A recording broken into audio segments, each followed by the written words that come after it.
allow me, Your Excellencies, to invite the outgoing chair of the summit to make his remarks.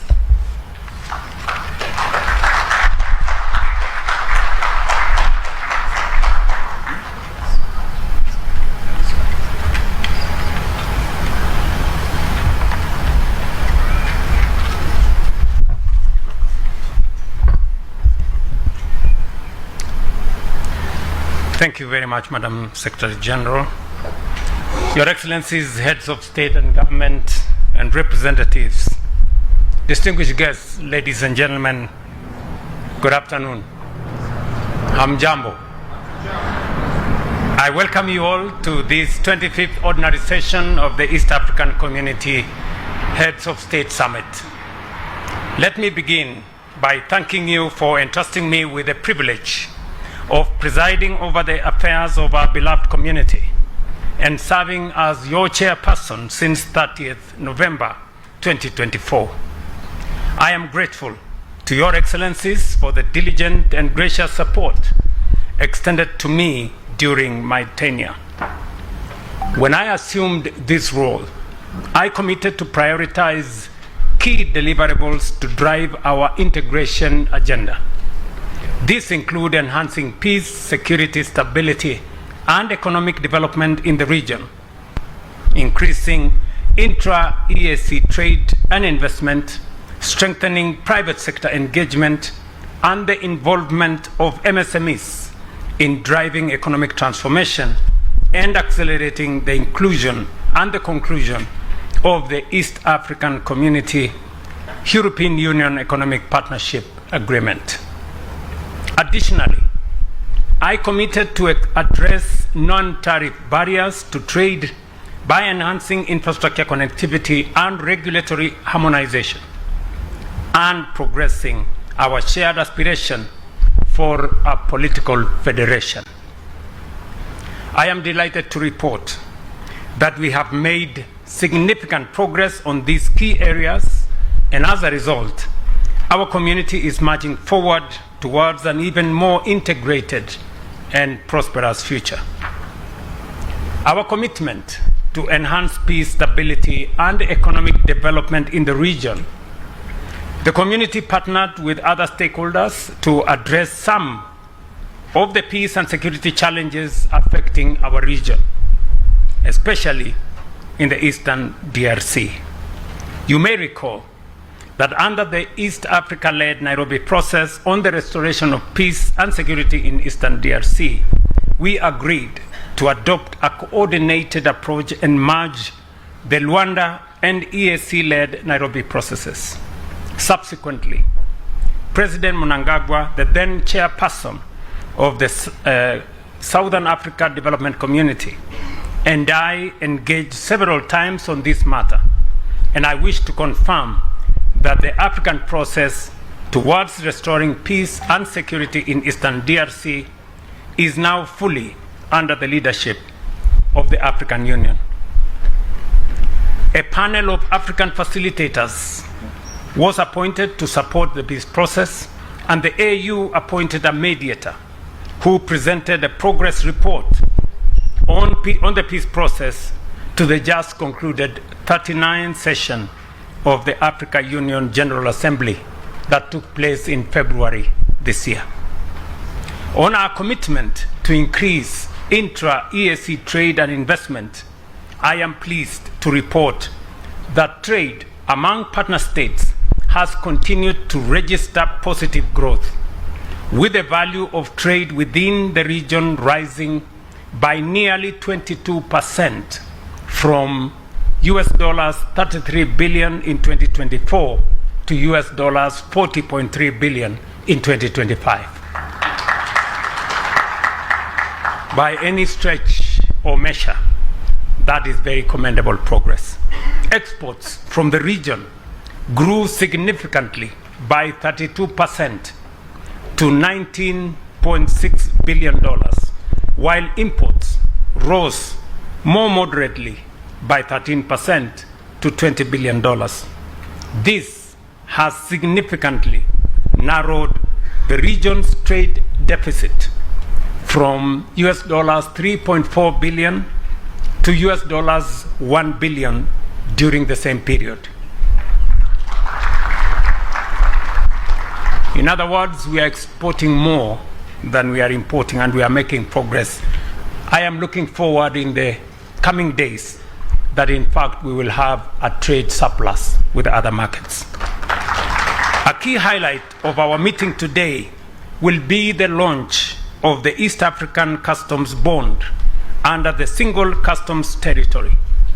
The Customs Bond was rolled out by partner states in January 2025 after a successful pilot in the Republic of Uganda. This trade facilitation instrument will enhance customs security to ensure payment of duties and taxes if goods placed under customs control are not properly delivered or accounted for. The launch of this bond is therefore a key milestone in strengthening the implementation of the single customs territory and facilitating the movement of goods across our region. The region also recognized the central role of the private sector and small and medium enterprises as key drivers of economic transformation. In this connection, I wish to report that in November 2025, I presided over the opening ceremony of the 25th East African Community Micro, Small and Medium Enterprise Trade Fair in Nairobi, which attracted over 2,000 participants from all partner states. The event showcased our diversity in creativity and innovation while providing an opportunity for peer learning and job creation amongst our people. Our engagement with the private sector also focused on our shared objective to promote a culture of quality production across all sectors of our economy while enhancing the role of women in regional trade. In 2025, I awarded 14 firms from partner states dealing in agro-processing, logistical services, and steel products with the East African Regional Quality Award and recognized 16 EAC Women Champions in Trade. Your Excellencies, our region remains a key part of the global trading system, and accessing international markets is key to the economic transformation of our community. Our efforts to conclude the Economic Partnership Agreement with the European Union and other trade agreements are therefore essential to ensure fair access to markets for our products. Since our last meeting, the Secretariat of EAC conducted a study among partner states between July and October last year to facilitate an in-depth analysis of the implication of the Economic Partnership Agreement with the European Union.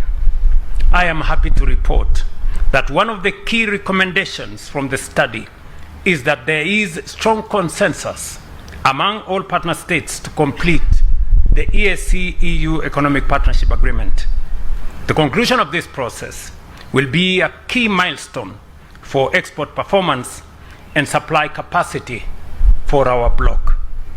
Ladies and gentlemen, a key obstacle to trade in our region is the ever-evolving non-tariff barriers that continue to hinder effective trade between and among partner states.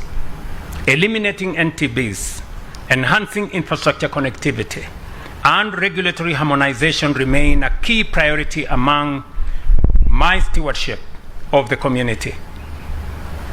I am therefore pleased to inform you that our concerted efforts to eliminate non-tariff barriers have yielded results, with the number of reported barriers declining by about 56% from 61 NTBs in 2024 to 27 NTBs in 2025.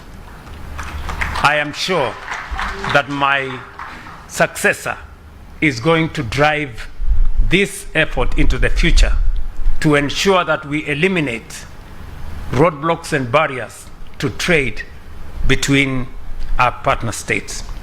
Further, it is encouraging to note that the community continues to harmonize regulatory frameworks to facilitate implementation of commitments under the Customs Union and the Common Market to support and enhance trade among partner states.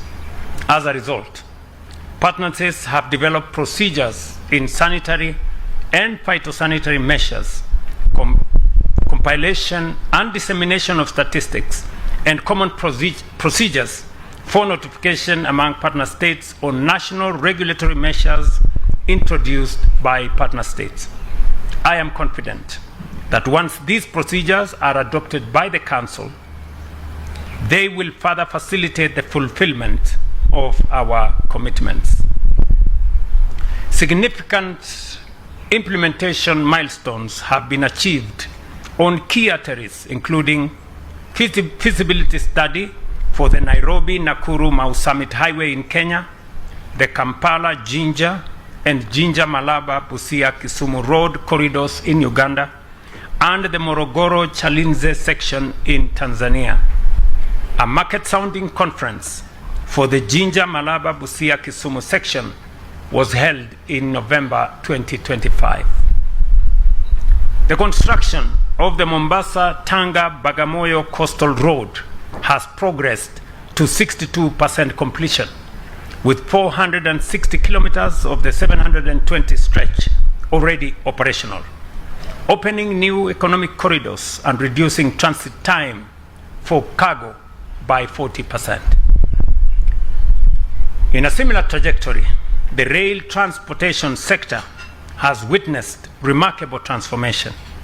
The Kenya-Uganda Standard Gauge Railway Agreement, signed in March 2025, commits both nations to completing the Nairobi-Kampala link by 2028, cutting travel time from 14 hours to 4 hours and freight costs by 35%. In fact, on 20th this month, we will be launching the actual construction of the road of the rail in Kisumu with President Museveni here. The Tanzania SGR services, which started on 14th June 2024, move an average of 10,000 passengers a day from Dar es Salaam to Dodoma, while freight services from Pugu Station to Ihumwas ICF started on 27th June last year. A great stride in our community.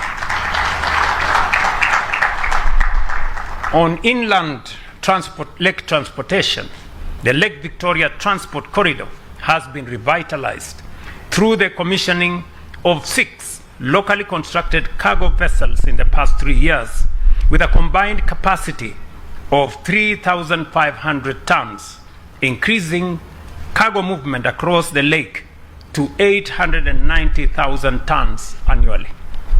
Your Excellencies, on the services sector, regional tourism has experienced growth through our unified approach.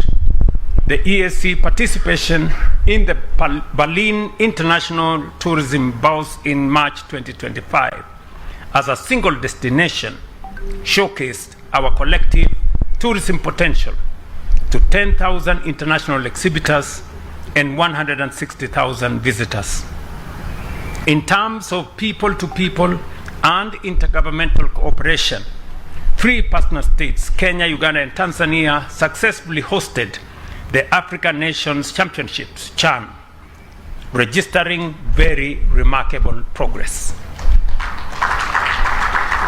I am confident that we have set the tone, and with the investments we are making in sporting infrastructure, we are moving beyond our traditional athletics to competitive and commercialized sports and sporting value chains that will create jobs for our people. Our commitment to value chains in sports, the EAC adopted the United Nations Global Digital Compact, which promotes an open, safe, and secure digital future for all of us. In July 2025, the EAC joined the Artificial Intelligence for Good Impact initiative, which seeks to drive meaningful change using AI technologies and telecommunications, advance global AI capacity, and provide a platform to democratize AI education and foster global capacity building. These steps are building blocks for a trusted, interoperable, and inclusive digital economy that supports trade, financial integration, innovation, and service delivery across our borders. Excellencies, looking ahead, there is need to explore new frontiers of cooperation that address the growing needs of our people. The community has the opportunity to leverage emerging technologies to drive economic transformation for our youthful population. A deliberate and strategic focus on development of integrated digital infrastructure, harmonization of ICT policies, and promotion of digital literacy across the region can leapfrog the development of our region by connecting business and governments while creating immense opportunities for our people. Consolidating value addition in textile also presents immediate opportunities. The EAC must harmonize textile standards, provide resources for ginning and spinning factories, and jointly market EAC textile to global buyers. The European, Asian, and African markets offer combined opportunities worth $6.8 billion annually if we position ourselves strategically. Ladies and gentlemen, the achievements we have recorded over the past year demonstrate that the EAC is capable of delivering transformative change when we work together with unity of purpose and clarity of vision. While we celebrate these achievements, we must acknowledge persistent challenges that require our collective resolve and action. Delayed and non-remittance of statutory contributions to the EAC budget continue to hamper our ability to implement development projects and fulfill our collective commitment. This challenge heavily undermines our financial sustainability, viability, and capability as a regional organization capable of delivering on our promises to our citizens.